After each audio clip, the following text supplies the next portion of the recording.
Hi, everyone. Welcome Hi. back.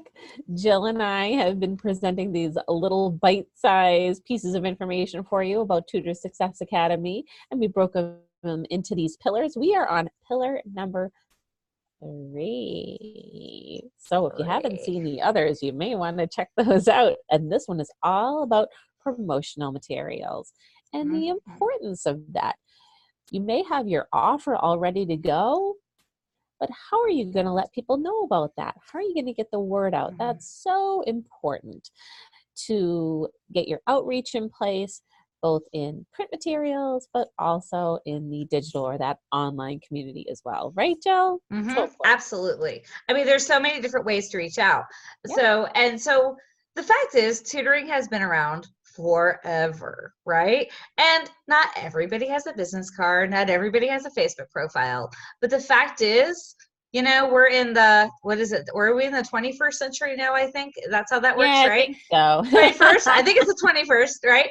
And so the fact is, as business owners, we do need to have a presence out there so that people can find us even when we're not standing in front of them going, "Hi, I have a tutoring business." Right? So that's just a Right. part of being a business owner. Even if you are keeping yourself kind of small or whether you want to be big, we need to have a presence out in the world when we're not there to talk about our services and to talk to parents and Right. things like that.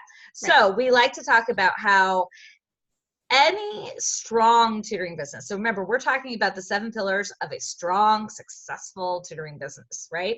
And so we want to have some print things, some things you can hold in your hand and literally give to somebody.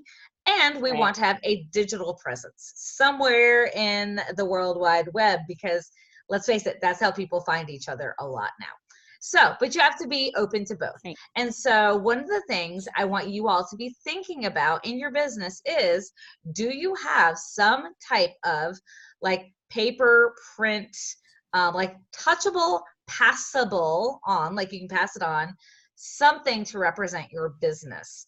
I have met people Right. at the hardware store that for some reason we start talking and then they go, "Oh, wait, you're a tutor?"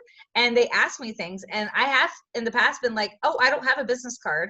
And that right there, if I just had a business card on me, then they Mm, might have followed up with me, right? Because they're not right. going to remember they're not going to remember my name. I'm not going to get a Sharpie and like, right, call me on their hand, right? So business owners need something Right. that can be passed on their behalf so Hmm. that if some, number one, if you meet somebody, but a lot of times you're not going to be the one who's spreading the words about your services immediately. They're going to find you through a friend, through a Hmm. doctor, through a teacher, through a counselor. And Hmm. when the need comes up, when somebody mentions that they're looking for a tutor, then having just something that can be passed on, that that person can be holding on to, it means that you're much more likely that they're going to reach out to you because they have that business card, they have a brochure, they have a flyer. Hmm. And so, even if it's just one little thing, like just a business card, I really want to encourage you to look at your business. Like, if you have any materials to pass out and keep it easy for yourself. You don't have to go crazy with it, especially if you're in the early days. But that is a part of having a strong business is having a way to share your materials and giving people a way to reach out to you. So one Right. of those ways is to have something in paper. Most people start with a business card, and that's where the easiest place for them to start. I like having brochures just because they tell more information. But of Right. course, I don't keep those in my purse. So Yeah. I have both. I have several different kinds. Right. But we can't just have a paper presence Right. because, Emily, we kind of live in a digital world, right? Right. So, if you're new to the whole like getting the word out on the internet, on the World Wide Dun, Web, dun, dun! I love it. there are some really, really easy ways to get a website up and running. And gone are the days where you have to know all this kind of crazy coding or anything. The formatting Nope. and the templates are all laid out for you. There are services that you can for in it very very inexpensive services where you can have a website up Mm-hmm. and running within a day, have everything Mm-hmm. up there. And why do you want to perhaps consider having a website? Well, so when people are online, they know they can go to your website, learn a little bit more about you, who you are, Mm-hmm. your training, your background, so your professional life, maybe a little bit about your personal side too, but also about the services that you offer. Who knows, part Mm-hmm. of your website might be blogging. You might have information to share with teacher training tips or tips for parents, tips for children, whatever that may be. All of it is part of building, and we get into this in Tutor Success Academy Mm-hmm. about building a particular branding, a particular Mm-hmm. look, so that people find you easily, that you're Mm-hmm. recognizable and searchable. We Right. talk about perhaps picking out a particular name for your bit for your brand, a logo, a design where people are able to find you easily.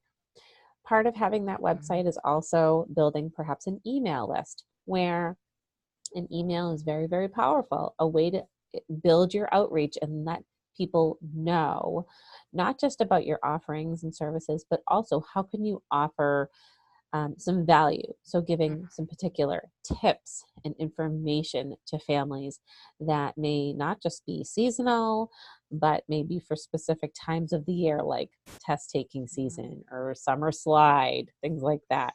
Mm-hmm. So, all those things that just kind of keep the connections growing, keep networking, are all just so important in the online world. Mm-hmm. Beyond the building that website and email list is also using the power of social media. People are on Mm-hmm. social media, and like it or not, yes, they're using Facebook, they're using Instagram, they're on Twitter and LinkedIn. Mm-hmm. And these are all other ways to get the word out. So, building a simple Facebook page and sharing some posts with some helpful articles, a funny or inspirational quote, um, Mm-hmm. children's books you like, things like that are all ways to get people to learn a little bit more about who you are, what you do, Mm-hmm. and you can sort of build in information about the services that you offer as well. Mm-hmm. And you become somebody who is a trusted resource. And Right, when we're that's part of talking that brand about, building. yes, when we're talking about that parents are looking for help for their child, the most Mm, precious person in their world, right? mhm, And if you can find ways to help people and support people that they don't even have to personally reach out to you immediately to start to get to know right, what you do, when it's time for them to okay, take that kind of scary step sometimes of right, hiring a tutor, you're going to be somebody who has already been in their corner the whole time. You are somebody that they trust. They see your style, the type of information you share, the things that your knowledge, your expertise, and it just makes it a lot easier for them to get to know you yeah, without having to actually be to see you in person and actually be right, in your circle right away. right, So it's such an important piece, even if it's just something little. So right. you don't have to be the world's biggest best blogger. You don't Yeah, have to have 1 million followers on Facebook or no, Instagram. Just no. be that person so that when your families find you, they Mhm, have a way of getting a little bit of value. They learn to trust you a little bit, and so it's just about having a presence out there. right, So that, absolutely. yeah, so I just think having a presence can be really helpful.